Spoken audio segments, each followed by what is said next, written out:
Soviet रूस में, जहां की वे पक्के वैज्ञानिक अपने को मानते हैं, कच्चे भी नहीं, वहां एक आदमी है फयादेव, वो वैज्ञानिक है रूस का बड़ा। उसने मॉस्को में बैठ के 1000 मील दूर बैठे आदमी के दिमाग में विचार संप्रेषित कर दिया और उसके वैज्ञानिक परीक्षण हो गया और सही पाया गया। 1000 मील दूर टिफलिस में एक आदमी के दिमाग में उसने मॉस्को में बैठ के ख्याल पहुंचा दिए बिना किसी माध्यम के। और वो इसलिए खोजबीन में लगे हैं कि आज नहीं कल अंतरिक्ष की यात्रा में इसकी जरूरत पड़ेगी, क्योंकि अंतरिक्ष की यात्रा में अगर यंत्र बिगड़ गए, और यंत्रों का बिगड़ना सदा ही संभावित है, तो यान सदा के लिए खो जाएगा, फिर वो कभी नहीं लौट सकेगा, उस यान के यात्री फिर कभी भी नहीं मिल सकेंगे। तो किसी भूल चूक में अगर यंत्र जवाब दे जाएं, तो बिना यंत्रों के भी यान के यात्रियों से संबंध स्थापित किया जा सके, इसकी चिंता में वो टेलीपैथी की खोज में रूस में जोर से लगे हुए और इस नतीजों पर पहुंचे कि हैरान करने वाले। फयादेव ने जो प्रयोग किया मॉस्को में बैठ के, 1000 मील दूर टिफलिस में एक आदमी, फयादेव के मित्र एक झाड़ी में छिपे बैठे, वायरलेस हाथ में लिए हुए, पूरे वक्त खबरें हो रही। फिर वो मित्र झाड़ी में छिपे हुए फयादेव को कहते हैं कि 10 नंबर की बेंच पर, एक बगीचे में ये प्रयोग हो रहा है, 10 नंबर की बेंच पर एक आदमी आके बैठा है, आप कृपा करके 3 मिनट के भीतर उसे सो जाने का संदेश भेजें कि वो सो जाए।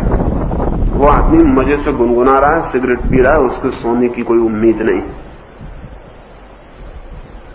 फयादेव ने 3 मिनट तक सुझाव भेजे उस आदमी को, जैसा मैं आपसे कहता हूं शिथिल हो रहे हैं, शिथिल हो रहे हैं। फयादेव ने 1000 मील दूर से भावना की कि सो जाओ, सो जाओ, और विचार में 10 नंबर की बेंच की तरफ ध्यान किया और सो जाओ के विचार भेजे।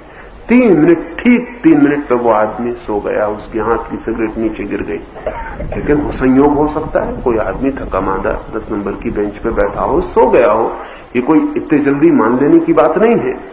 तो मित्रों ने खबर की कि सो तो गया है, लेकिन क्या पता संयोग से सो गया हो। तो ठीक 7 मिनट के भीतर उसे वापस उठा दो। तो फयादेव उसे सुझाव भेजता है, ठीक 7 मिनट तो वो आदमी आंख खोल के उठ के बैठ जाता है। उसको कुछ भी पता नहीं कि क्या हो रहा है, वो तो अपरिचित आदमी जो बेंच पे आके बैठ गया। वे मित्र उसको घेर लेते हैं और उससे पूछते हैं, आपको कुछ मालूम तो नहीं पड़ा? उसने कहा कि मालूम जरूर पड़ा, मैं बड़ा हैरान हुआ, मैं तो किसी की प्रतीक्षा करने आके बैठा हुआ हूं।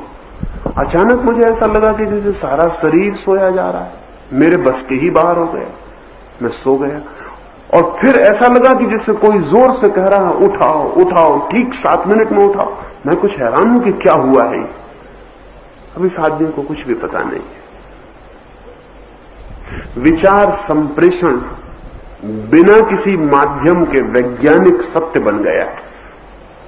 लेकिन हमारा पढ़ा लिखा आदमी कहेगा, कहां की अंधविश्वास की आप बात कर रहे हैं।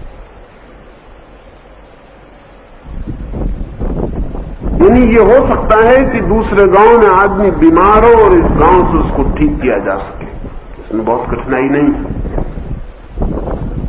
ये हो सकता है कि किसी दूसरे गांव में सांप ने काटा हो और 1000 मील दूर से उसे जाड़ा जा सके, इसमें कोई बहुत कठिनाई नहीं।